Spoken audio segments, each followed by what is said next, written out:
Hello guys, welcome back to Jenugudu vlogs. ಇಲ್ಲಿ ಮಾರ್ನಿಂಗ್ಗೆ chicken biryani ಮಾಡೋಣ ಅಂದ್ಬಿಟ್ಟು ಪಾತ್ರೆಗೆ ಎಣ್ಣೆ ಹಾಕ್ಕೊಂಡು ಎಲ್ಲ ಸ್ಪೈಸಸ್ನ ಹಾಕ್ಕೊಂಡಿದ್ದೀವಿ. ಅದನ್ನೆಲ್ಲ ಚೆನ್ನಾಗಿ ಫ್ರೈ ಮಾಡ್ಕೋಬೇಕು. ಸ್ಪೈಸಸ್ ಎಲ್ಲ ಫ್ರೈ ಆಗಬೇಕಾದ್ರೆ ಮೆಂತ್ಯ ಸೊಪ್ಪನ್ನ ಸ್ವಲ್ಪ ಹಾಕ್ಕೊಂಡು ಅದು ಮೊಗ್ಗೋವರೆಗೂ ಬಿಡಬೇಕು.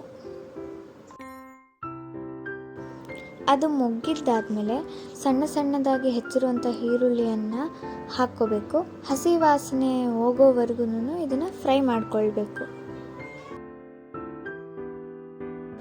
ನಂತರ ಹಸಿರು ಮೆಣಸಿನ್ಕಾಯಿ, ಪುದೀನ, ಕೊತ್ತಂಬರಿ, ಶುಂಠಿ, ಬೆಳ್ಳುಳ್ಳಿ ಇದೆಲ್ಲ ಹಾಕಿ ರುಬ್ಬಿರುವಂತಹ ಮಿಶ್ರಣವನ್ನು ಹಾಕ್ಕೋಬೇಕು.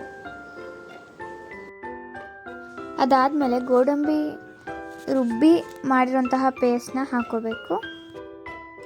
ಇಲ್ಲಿ ಬಿರಿಯಾನಿ ಆಗ್ತಾಯಿದೆ, ಹಾಗೆ ಈ ಸೈಡು ಫ್ರೈ ಮಾಡ್ತಾಯಿದ್ದಾರೆ, ಚಿಕನ್ ಫ್ರೈ. ಅದ್ರದ್ದು ರೆಸಿಪಿ ಬೇಕಂದರೆ ಕಮೆಂಟ್ಸಲ್ಲಿ ತಿಳಿಸಿ. ಈಗ ಈರುಳ್ಳಿಗೆ ಅರಿಶಿನ ಹಾಕಿ ರುಬ್ಬಿರುವಂತಹ ಪೇಸ್ಟ್, ಇದು ಎಕ್ಸ್ಟ್ರಾ ಟೇಸ್ಟಿಗೆ ಆಪ್ಷನಲ್. ಹಾಕಿದ್ರೆ ಚೆನ್ನಾಗಿ ಟೇಸ್ಟ್ ಬರುತ್ತೆ. ಹಾಕಿ ಚೆನ್ನಾಗಿ ಮಿಕ್ಸ್ ಮಾಡ್ಕೋಬೇಕು.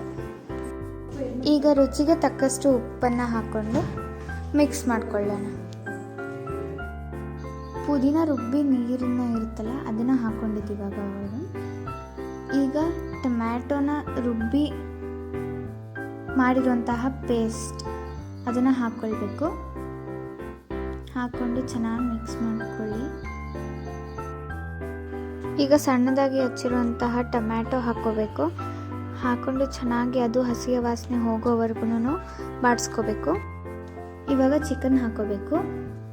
ನಾವಿಲ್ಲಿ 3 kg ಚಿಕನ್ನ ಯೂಸ್ ಮಾಡ್ತಾ ಇದ್ದೀವಿ, ಯಾಕಂದರೆ ನಾವು ಅಡುಗೆ ಮಾಡ್ತಾ ಇರೋದು 15 ಜನಕ್ಕೆ. ಚಿಕನ್ನ ಹಾಕ್ಕೊಂಡು ಚೆನ್ನಾಗಿ ಮಿಕ್ಸ್ ಮಾಡಿಕೊಂಡು ಮಸಾಲೆ ಎಲ್ಲ ಹತ್ತೋವರೆಗೂ ಚೆನ್ನಾಗಿ ಮಿಕ್ಸ್ ಮಾಡ್ಕೊಳ್ಬೇಕು.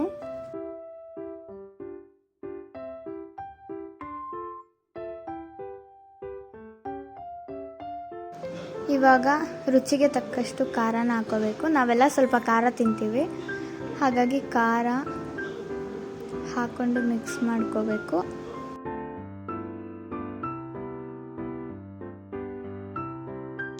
ಇದು ಮನೆಯಲ್ಲೇ ಮಾಡಿರುವಂತಹ ಧನಿಯಾ ಪುಡಿ, ಹೋಮ್ ಮೇಡ್ ಧನಿಯಾ. ಬಿರಿಯಾನಿ ಮಸಾಲೆ ಹಾಕೋಬೇಕು.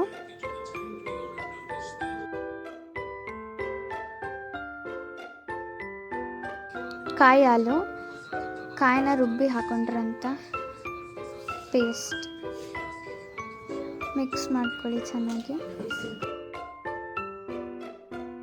ಈಗ ನೀರು ಹಾಕ್ಕೋಬೇಕು. ನಾವು ಯೂಸ್ ಮಾಡ್ತಾ ಇರೋದು 2.5 kg ಅಕ್ಕಿಗೆ. ಎಷ್ಟು ನೀರು ಬೇಕೋ ಅಷ್ಟು ಹಾಕ್ಕೊಂಡು ಅಕ್ಕಿನೂ ಹಾಕೋತಾ ಇದ್ದೀವಿ. ಅಷ್ಟೇ ಗೈಸ್, ಇವಾಗ ಅಕ್ಕಿ ಹಾಕಾಯ್ತು, ನೀರು ಹಾಕಾಯ್ತು, ದಮ್ ಕಟ್ಟಿದ್ಮೇಲೆ ಬಿರಿಯಾನಿ ರೆಡಿ. ನೀವು ಮಾಡಿ ಟೇಸ್ಟ್ ಮಾಡಿ ಹೇಳಿ ಹೇಗಿದೆ ಅಂತ. ಸಪೋರ್ಟ್ ಮಾಡಿ. Thank you.